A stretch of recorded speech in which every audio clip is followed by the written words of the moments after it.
And some of you have thought of suicide. Some of you are in the darkest of darkest valleys. And I was there once too. I was 8 years old, depressed. 9 years old, even darker. At 10 years old, I came to the edge. And I thought to myself, there is no hope. At age 10, tried to drown myself in 6 inches or 15 centimeters of water. In my home, I told my dad I just wanted to relax. But really, I wanted to end my life. I had enough.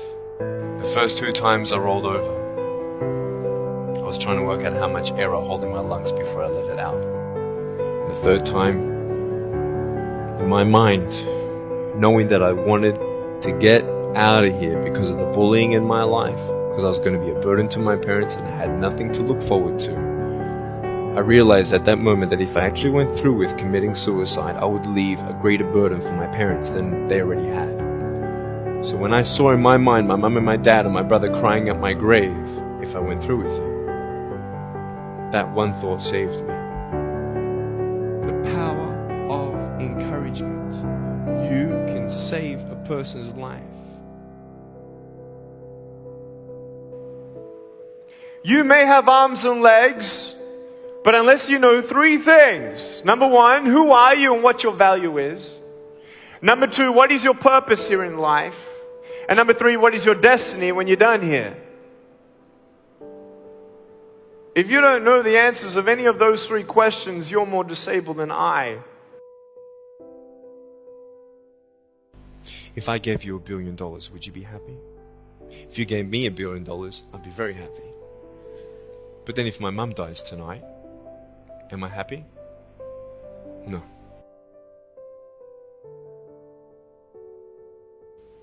Life is worth living when you find purpose. Nick, I don't know what my purpose is. I don't know. My parents want me to do this. My teachers want me to do that. My friends think that I should do this, and I don't know what to do. And you're torn, man. You don't know what to do. You have to make important decisions, man. You don't know what to do. Who do you believe? Follow your heart. If that's who you want to be, if that's what you want to do in life, then walk to it. One day at a time. You got to come to the truth of knowing who you are and why you're here. William Barclay, he said, the greatest 2 days in anyone's life, the day you were born and the day you knew why.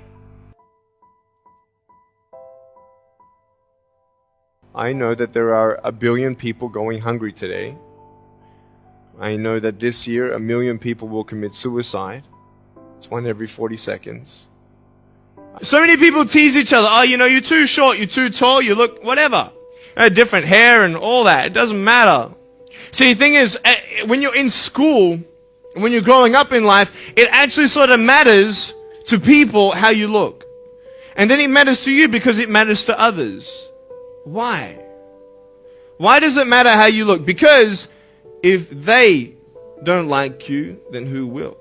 If they don't accept you, then who will? I know so many teenagers who look themselves in the mirror and wish that they had a different body. I want to ask you, what are you going to believe? Are you going to believe in yourself? Are you going to believe everybody else's judgment on you? Are you going to believe people when they say that you're a failure? No one really likes you. No one really cares about you. That's what this world is. I want to look like her. If I was taller, shorter, smarter, more popular, whatever you want. It's not enough. And the fear that we have is that we're going to be alone. That we're not good enough. And we have to change ourselves. And so many people put me down and say, Nick, you look too weird and no one's really your friend and you can't do this and you can't do that. And I couldn't change anything. It's not like just fixing my hair one day and everything's fine. It's not like, just whatever. I couldn't change my circumstance. I couldn't just one day wake up and say, hey, give me arms and legs. I need arms and legs. But it was so hard because people put me down. And I started believing that I was not good enough. I started believing that I was a failure. that I'll never ever be somebody who people would like or people would accept. And it was so hard, man. I thought to myself, I can't go on the soccer field like everybody else, and I can't ride my bike, and I can't skateboard, and all these sort of things. And I started getting depressed. I thought, what kind of purpose do I have to live? I mean, are you just here to live to die? I mean, is there not a purpose for me? Is there not a purpose in life? And I had questions and no answers. And I asked my mum and dad, why did this happen? I asked doctors, why did this happen? And they don't know. There are some things in life that are out of your control that you can't change and you got to live with. The choice that we have, though, is either to give up or keep on going. Every single human being has value, and my value is not determined on how I look or what job I have or where I'm from, where I was born, how much money. All that stuff is nothing.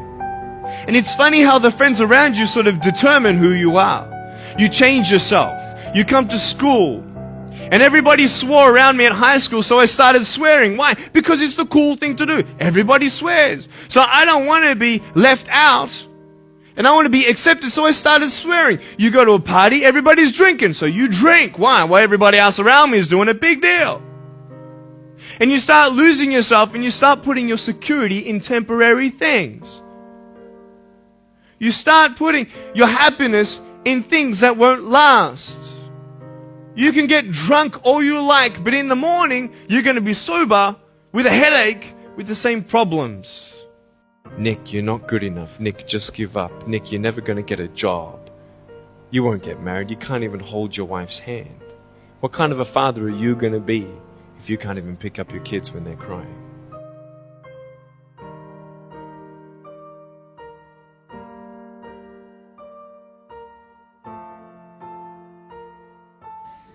But I tell you, there are some times in life where you fall down and you feel like you don't have the strength to get back up.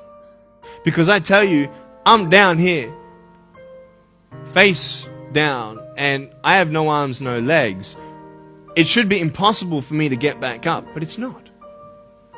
You see, I will try 100 times to get up, and if I fail 100 times, if I fail and I give up, do you think that I'm ever going to get up? No. But if I fail, I try again and again and again. For as long as I try, there's always that chance of getting up. Does that make sense?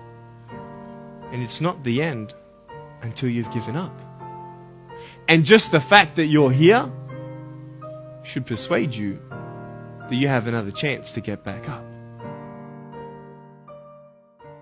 That we have a choice, either to be angry for what we don't have or be thankful for what we do have. You have a choice every day you come to school to either tease somebody, gossip about somebody, or you can go up to them and encourage them. There's still hope. I'm not here today to tell you that I understand your pain. I don't know how it feels to be abused. I don't know how it feels to feel, quote, fat and you've got an eating disorder. I don't know how it feels to have a broken home. But I just want you to know that it's not the end. It matters how you're going to finish. Are you going to finish strong? Today, I still have no arms, no legs. But everything's changed. When I'm 24 years old, 5-6 years ago, I was in California. And I never met anybody else like me. When I was 10 years old, I wish I would have met somebody like me. Never did. Didn't get that miracle. But at 24, in California, I saw a little boy with no arms and no legs, 19 months old, just like me. I knew he was going to be bullied. I knew he was going to go through depression. I knew he would feel alone. I knew that he would get worried if he's ever going to have a girlfriend, and so on and so on. I got the father to bring him up on stage in front of 2,000 people. And everyone was crying.